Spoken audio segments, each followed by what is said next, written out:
மழையில் ரொம்ப சென்னை மழை வெள்ளம் தீராத தலைவலியாக மாறியுள்ளது திமுக அரசுக்கு என்றால் அதன் முழு சுமையும் முதல்வரின் மகன் தமிழக விளையாட்டுத்துறை அமைச்சர் உதயநிதியார் தலையில் இறங்கியுள்ளது.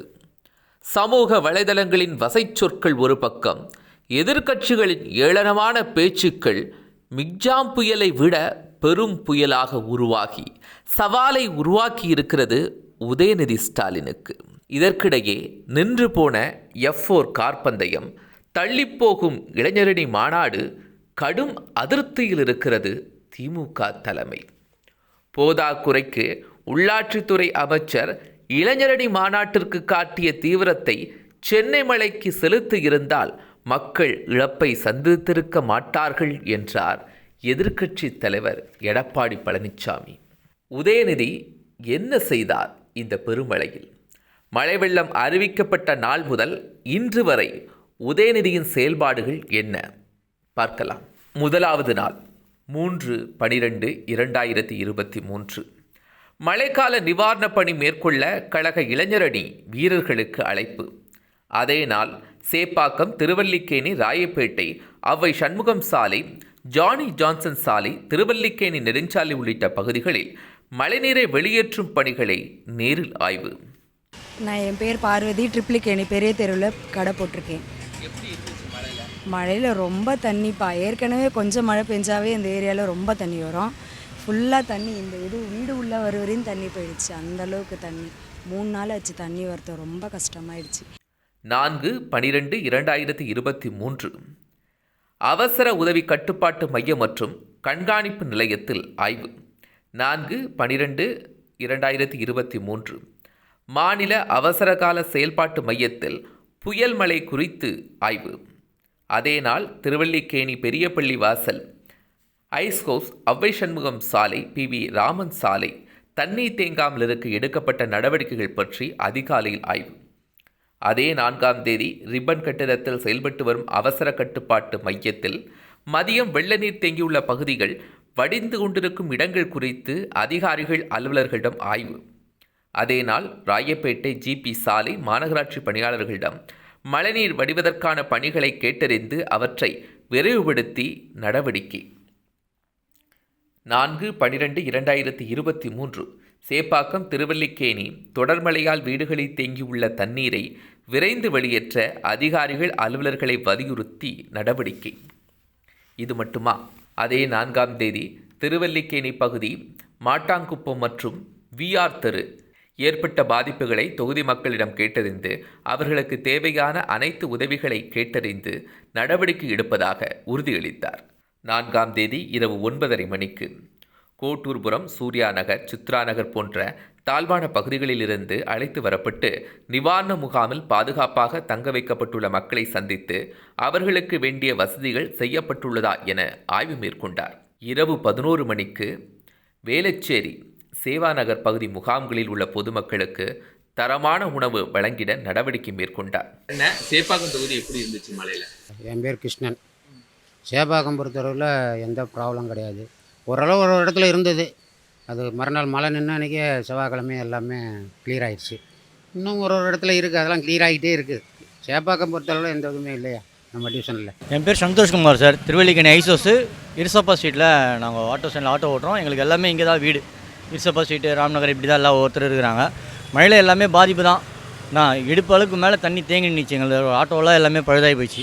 ஆட்டோக்கெல்லாம் இப்போ பார்த்திங்கன்னா குறைஞ்சது 10,000 மேலே தான் எங்களுக்கு தான் செலவு. இல்லை நாங்களாம் சில பேர் ஸ்கூல் சவாரி பார்க்குறோம். இப்போ நாங்கள் ஸ்கூல் சவாரி பார்க்கணுனாக்கா எங்களுக்கு ஆட்டோலாம் எல்லா ஃபால்ட்டெல்லாம் அட்டன் பண்ண பிறகு தான் நாங்கள் சவாரி பார்க்க முடியும். அந்தமாதிரி சூழ்நிலை இருக்குது. யாரும் இது வரைக்கும் ஒரு அந்த மழை டைமில் யாரும் ஒரு பொறுப்பாக யாரும் எதுவும் பார்க்கல. கரண்ட்டு கட் பண்ணாங்க, ஏன்னா எதுவும் உயிர் சேதம் ஆகக்கூடாதுன்றதை கரண்ட்டு கட் பண்ணாங்க, அது வாஸ்தவம் ஒத்துக்கலாம். ஆனால் மழையில் யாருக்கும் என்ன ஹெல்ப் வேணும் ஏது வேணும்னு சொல்லிட்டு யாரும் ஒருத்தரும் எதுவும் கேட்கல. 5/12/2023 வேளச்சேரி சாலையில் 5 பர்லாங் சாலையில் 80 அடி பள்ளத்தில் சிக்கிய 2வரை துரித நடவடிக்கையுடன் மீட்க உத்தரவு.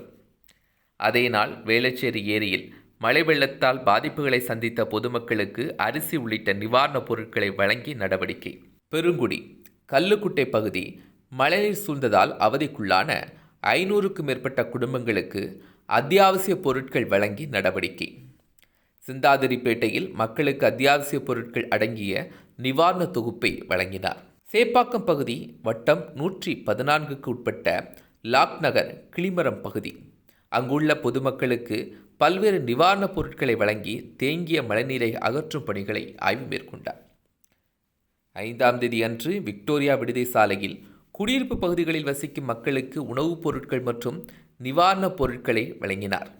திருவல்லிக்கேணி, அனுமந்தபுரம் பகுதி, கஜபதி தெரு, ராஜாஜி நகர் பகுதிகளில் பொதுமக்களுக்கு அரிசி, பிரெட், பால் உள்ளிட்ட நிவாரணப் பொருட்களை வழங்கினார்.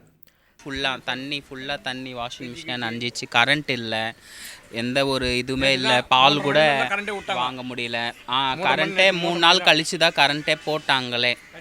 யாருமே வந்து பார்க்கவே இல்லை. எந்த ஒரு இதுவும் ஹெல்ப்பும் எந்த ஒரு இதுவும் கிடைக்கவே இல்லை. பக்கத்தில் வேறு எங்களுக்கு கரண்ட் பாக்ஸ் எப்போ ஷாக் அடிக்கும். ஆனால் கரண்ட்டு எடுத்துட்டாங்க. 3 நாளாக கரண்ட் இல்லை, எந்த வசதி இல்லை. சாப்பாடு கூட செஞ்சு சாப்பிட்லான்னா கூட அரிசி எல்லாம் கூட வந்து நனைஞ்சு போச்சு. எல்லாம் தண்ணியில் அடிச்சின்னு போச்சு. 20 கிலோ தோரம் பருப்பெல்லாம் எல்லாம் போயிடுச்சு. நாஸ்டா கடை போடுவேன் நான். அரிசி போச்சு, பருப்பு போச்சு, எல்லாம் வேஸ்ட்டு தான் எனக்கு. நஷ்டம் கெயிண்டில் இப்போ கெயிண்டும் ஓடுறதில்லை எனக்கு. மாவு அரைக்கிறது கடையே போகிறதில்ல. இப்போதைக்கு கடை போடல நான். ரொம்ப கஷ்டமாக இருக்குது. யாரும் வரல எங்களுக்கு. யாருமே வந்து எதுனாலும் கேட்கல எங்கள்லேருந்து. நல்ல சிட்டியில் தான் இருக்கும். ஆனாலும் சிட்டியில் கூட வந்து கஷ்டமாக தானே இருக்கும் எல்லாருக்கும். தண்ணி ப்ராப்ளம், தண்ணி வந்துச்சு ஃபுல்லாக. யாரும் வந்து பார்க்கல. இந்த வரைக்கும் எந்த ஒரு ஹெல்ப்பும் எதுவும் இன்னும் எங்களுக்கு எதுவும் கிடைக்கல. சாந்தோமில் உள்ள மின்வாரிய உதவி பொறியாளர் அலுவலகம் மின்சாரத்துறை உயர் அதிகாரிகளிடம் தொலைபேசி வாயிலாக பேசி மின்தடைக்கான காரணத்தை கேட்டறிந்து விரைந்து மின் விநியோகம் வழங்குமாறு வலியுறுத்தினார். வேளச்சேரி 5 பர்லாங் சாலையில் மீட்பு பணிகள் நிலவரம் குறித்து அதிகாரிகளிடம் கேட்டறிந்து துரித நடவடிக்கையை மீண்டும் மேற்கொண்டார். என் பேர் வந்து சந்தோஷ்னா. நான் வந்து ட்ரிபிள் கேன் ராம்நகரில் இருக்கேன். ரொம்ப இது சேதமாயிடுச்சுண்ணா. நிறைய வீட்டிலலாம் டிவி போயிடுச்சு. டிவி, ஃப்ரிட்ஜு ரொம்ப தண்ணியாக இருந்துச்சு. யாருமே நடவடிக்கை எதுவுமே இருக்கல. 3 நாள் தொடர்ந்து கரண்ட்டே இல்லை. நாங்கள் மறியல் பண்ணி அப்போ தான் கரண்ட்டு வந்துச்சு. தண்ணி ரொம்ப ஜாஸ்தியாக இருக்கிற இடத்துல போக முடியாமல் தானே இருக்கும். அப்போ அவங்களால கொடுக்குறது இல்லாது தானே. ஆனால் இந்த சேப்பாக்கத்தை பொறுத்த வரைக்கும் மழை பெஞ்சோடனே மறுநாள் காலையிலேயே எல்லாமே கிளியர் ஆகிடுச்சு. நல்லா இருந்துச்சு. பர்டிகுலராக அரசாங்க அதிகாரிகள், எம்எல்ஏ இந்த பணிகள்லாம் இங்கே எப்படி ரொம்ப நல்லா சிறப்பாக இருந்துச்சு. யாரெல்லாம் வந்து பார்த்தாங்களா? எல்லாம் கவுன்சிலர் வந்தாங்க, வட்ட செயலாளர் வந்தார், தமிம் அன்சாரி, எல்லாமே நல்லா வந்து சிறப்பாக செய்வாங்க. மதன் மோகன் எல்லாமே வந்து நல்லா பண்ணாங்க. வேறு உதயநிதி சின்னவர் வந்து சிறப்பாக எல்லாருக்குமே தொகுதியில் உள்ள மக்களுக்கு பூரா என்னென்ன வேணுமோ அத்தனையும் செஞ்சார். 6/12/2023 அன்று தொடர்ந்து அதே 6/12/2023 தலைமைச் செயலகத்தில் உயர்நிலை ஆலோசனை கூட்டத்தில் அந்தந்த பகுதிகளில் மீட்பு நிவாரண உதவிகளை ஒருங்கிணைத்து வருகின்ற அமைச்சர் பெருமக்கள் அதிகாரிகளிடம் தற்போதைய நிலவரத்தை காணொலி காட்சி வாயிலாக கேட்டறிந்தார். 6/12/2023 சேப்பாக்கம் பகுதியில் 63வது வட்டம் புதுப்பேட்டை நாராயண தெரு, சேப்பாக்கம் திருவல்லிக்கேணி ஜான்சன் சாலை பகுதியில், திருவல்லிக்கேணி பகுதி அம்பேத்கர் நகர் பகுதியில் பொதுமக்களுக்கு அத்தியாவசிய தேவையான அரிசி, பால் மற்றும் போர்வை வழங்கி அவர்களுக்கு உறுதுணையாக நிற்போம் என உறுதியளித்தார். பொதுமக்களுக்கு தேவையான வசதி குறித்து கேட்டறிந்து அவற்றை நிறைவேற்றி தருவதாக உறுதியளித்தார். அவங்கவுங்க தப்பிக்க தானே சார் பார்ப்பாங்க. என் ஆட்டோ, நாங்கள் வச்சுருக்கிற ஆட்டோவே ஃபுல்லாக முழுகிடுச்சு. நான், என் குழந்தை, குட்டி எல்லாம் வெளில வந்தோம் சார். புரியுதுங்களா? ஆனால் வந்து இப்போ தான் வீட்டுக்கு பீச்சில் படுத்தோம். நாங்கள் 2 நாளாக துணி கட்ட கூட துணி இல்லை எங்களுக்கு, தெரியுமா? ரோட்டில் உட்காந்துன்னு இருந்தோம். வீடை வந்து பாருங்கள் கொஞ்சம், எங்கள் வீட்டை அப்படி இருக்குது. இதோ அந்த லாஸ்ட்டில் சார். இப்போ கூட பாருங்கள், வாங்க ஃபோட்டோ எடுங்க. பார்த்தீங்களா? இவ்வளோ புக்கு பாருங்கள். என் குழந்தைங்க எப்படி இப்போ யார் வாங்குறது புக்கு? இங்கே பாருங்கள். எனக்கு யார் இப்போ ஹெல்ப் பண்ணுவா? இதெல்லாம் யார் செய்வா? ராம்நகர் தான் ரெண்டுமே சேரும். கந்தபாசி டு ராம்நகர் நடு சென்டரில் இருக்கும். இப்போ மெயின் இது பல்லன்றதுனால எல்லா தண்ணியும் முக்கால்வாசி ஃபீட்டு உள்ளே பூந்துடுச்சு. எதுவுமே எடுக்க முடியல, ஒன்றுமே எடுக்கல. அப்படியே போனோமே, அங்கேயே நின்றுட்டோம். அங்கே நான் எங்கள் வீடு வந்து பெரும்பக்கம், இது பொண்ணு வீடு. இங்கே வந்து அங்கே வந்து எங்கள் பொண்ணு அங்கே வந்து இருந்தது. அங்கே இருந்ததுனால இங்கே எதுவுமே ஒரு பொருள் கூட எடுக்க முடியாத எல்லாமே போச்சு. ஃப்ரிட்ஜு, டிவி எல்லாம் போயிடுச்சு. இப்போ துணிங்க மட்டும் அலசி காய வச்சுட்ருக்கோம். புக்ஸு அது மாதிரி எங்கே காய வச்சுருக்கேன் பாரு சார். எல்லாம் ஒன்று ஒன்றா காய வச்சு எடுத்து வச்சுருக்கேன். ஆதார் கார்டு எல்லாம் ஃபைல் அவ்வளோ தொழு வந்துடுச்சு தண்ணி. இது வரைக்கும் வந்ததே இல்லை. இதான் ஃபஸ்ட்டு 2வது வாட்டி. ஃபஸ்ட்டு ஒரு வாட்டி வந்தது கீழோட போயிடுச்சு. இது 2வது வாட்டி வந்து எல்லாம் சேதாரமாகிடுச்சு சார். ஒன்றுமே புரியல. அதுங்கண்ணா நடந்தது தான், இதுதான் இருக்குது, இதான் உண்மை. ஒன்றுமே இல்லை. எனக்கு ஒன்று என்ன சொல்கிறதுனே தெரியல சார். எது போய் என்னத்தை ஒன்றுமே எனக்கு என்ன பேசுறதுனே தெரியல வேறு. ஞாயிற்றுக்கிழமை கடை விற்றோம். திங்கக்கிழமை நைட்டு தான், திங்கக்கிழமைலேருந்து வரல. திங்கள், செவ்வாய், புதன்கிழமை 3 நாள் கடை போடல. வியாழக்கிழமை போட்டோம். வியாழன், வெள்ளி, சனி 3 நாள் ஆகுது கடை போட்டு. இங்கே தண்ணிலாம் இல்லைப்பா. எங்களால் அந்த வெளியே வர முடியல. எங்கள் வீடு இந்த பக்கம்தான், சேப்பாக்கம் இல்லை, இதே தான் பாசாதி கோயில் தான். ஆமாம் ஆமாம், தெரு. கிடையாது, நல்லா இருந்தது. ஏன் பொய் சொல்லணும்? பொய் சொல்லக்கூடாது. இங்கே தண்ணிலாம் எதுவும் தண்ணி வர போகிற அளவில் இங்கே கிடையாது. தண்ணிலாம் வருதுன்னா இந்த சேரிங்க, இந்த அந்த மாதிரி ஆளுங்க இருக்கிறாங்கல்ல, அந்த மாதிரி இடத்துல தான் தண்ணியே. இங்கே தண்ணி கிடையாது. ஏன் உண்மைன்னா உண்மை, பொய்னா பொய். அவ்வளோ. 7/12/2023 அண்ணா நகர், டிபி சத்திரம், அண்ணா நகர், பாரதிபுரம். வெள்ளத்தால் பாதிக்கப்பட்ட மக்கள் 500 பேருக்கு அத்தியாவசிய பொருட்களை நிவாரணமாக வழங்கினார் உதயநிதி ஸ்டாலின். மழையில் ஒன்றும் பாதிப்பு கிடையாது. எல்லாம் தண்ணி நிற்க சொல்லுவேன். எல்லாம் தண்ணியெல்லாம் இது பண்ணிட்டாங்க. எல்லாம் ஒரு இடம் கொடுத்த பாக்கி இதுவும் இல்லை. இங்கே தான் போடுறோம். இதுவா? இது பெரிய தெரு. பெரிய தெரு. அப்போ நான் வரல. இங்கே 4 நாளாக மழை தண்ணி ரொம்ப நின்றுதுன்னு நான் வரல. ஒரு 3 நாள் பொறுத்து வந்தேன். மழை தண்ணியெல்லாம் எடுத்துட்டாங்க. எல்லாம் வந்து கடை போட்டுக்கிறேன். அதெல்லாம் கிடச்சி. இப்போ தான் படிப்படியாக செய்கிறேன்னு சொல்கிறாங்க. என்ன செய்கிறாங்கன்னு ஒன்றும் புரியல. மழைநீர் போகிறதுக்கான வழி என்ன பண்ணாங்கன்னு எதுவும் யாருக்குமே தெரியல. எல்லாமே சிரமத்துக்கு தான் ஆளாகணும். ஆமாம், கரண்ட் ஒரே நாள் தான் இல்லை, ஒரு 2 நாள் இல்லை, அவ்வளோதான். மிச்ச டைம் ஒரு நாள் தான் இல்லை, வந்துடுச்சு நைட்டே. நான் சேப்பாக்கம் சிஎன்கே ரோட்டில் இருந்தேன். இடுப்பளவு தண்ணி இருந்துச்சு மழை பெஞ்ச அன்னைக்கு.